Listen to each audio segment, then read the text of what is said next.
Good day everyone and welcome to Exile News, the weekly show that brings you all the important news and informations on Path of Exile. And the first news this week has been the new Flashback event that's happening in May, and it's gonna run from the 5th to the 29th.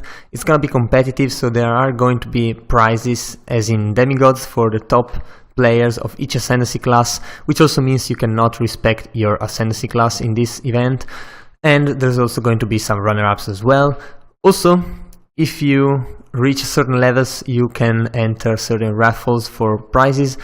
Especially level 35, you will actually get directly a Sin and Innocence mystery box, once per account of course, which is always pretty good. And then if you reach any level here, you enter the draw related to the level and all of the draws below. So, I mean, leveling in this event is pretty good.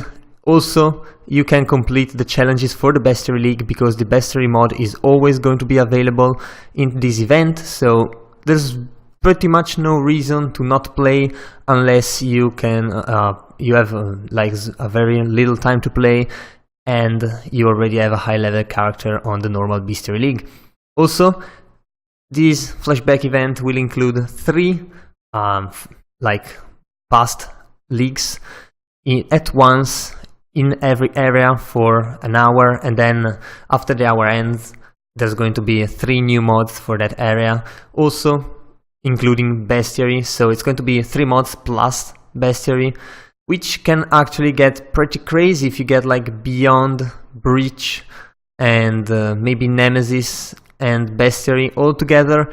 That might be quite something to play. The event will not be voided, so it's gonna be fun. However, you will not be able to get the uniques from the past leagues just by playing here. You will probably have to chance them into a Zana map or something, as it usually is. So good luck with that. Definitely a very good event and definitely worth playing if you have the time. Also, we got a 3.2.3 patch notes, where pretty much the update to the microtransaction store that we saw last week has gone live. So the store is just much better to use. It's larger, cleaner, and it has a search box, which is always pretty cool.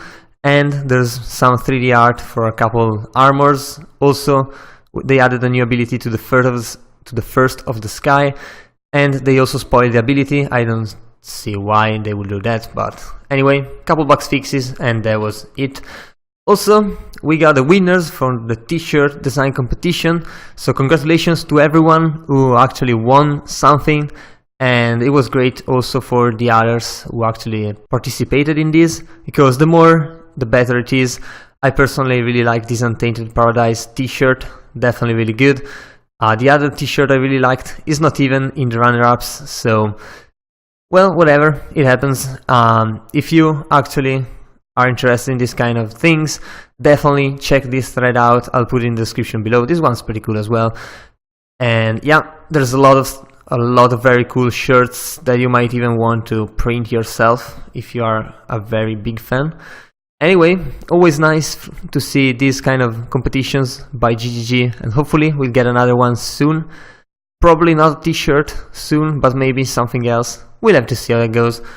Oh, we also got the 5th episode of the 8th season of the Build of the Week, and this time it's a Saboteur, so it uses traps, and it uses the Chimeron wand, which it gives a lot of power from power charges and a lot of critical damage.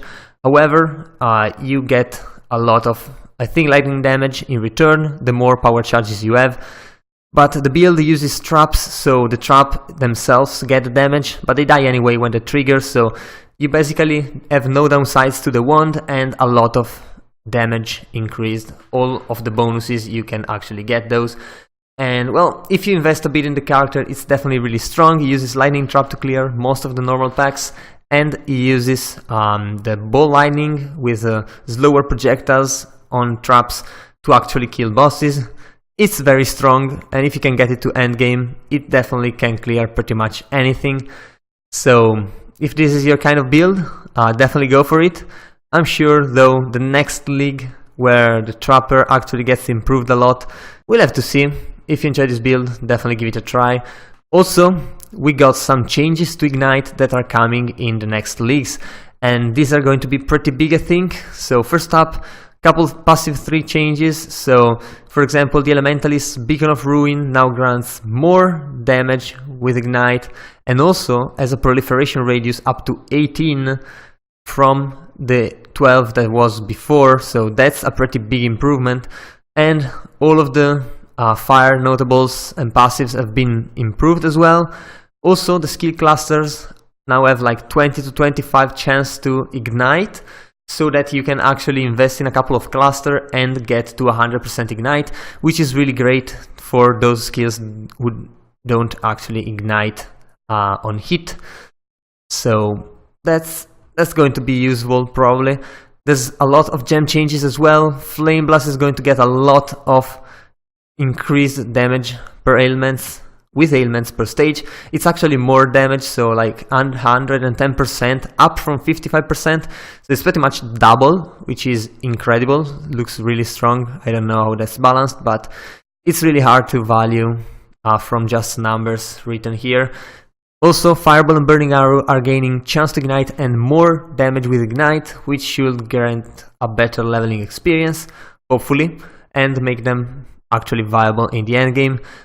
Also, chance to ignite is going to rename to Combustion Support, and it's going to be a pretty much must-use gem with more fire damage, chance to ignite, and up to 19 fire resistance.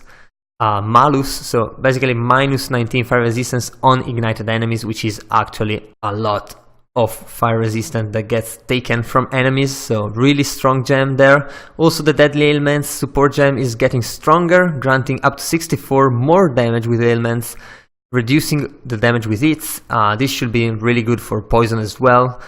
And Ignite Proliferation also has a bigger radius and more damage with Ignite, so getting stronger there as well.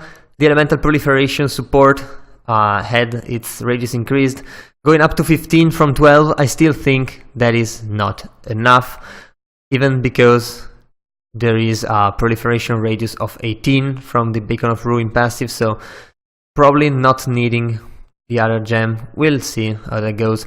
Also, GG is working on, or reworking on, the Elemental Equilibrium and the way curses work, so these are way too early to actually talk about, so we'll have to see how that goes, because it still needs a lot of testing, and we'll see. Probably not coming with the next league, but GG is working on that, so we'll see how that goes.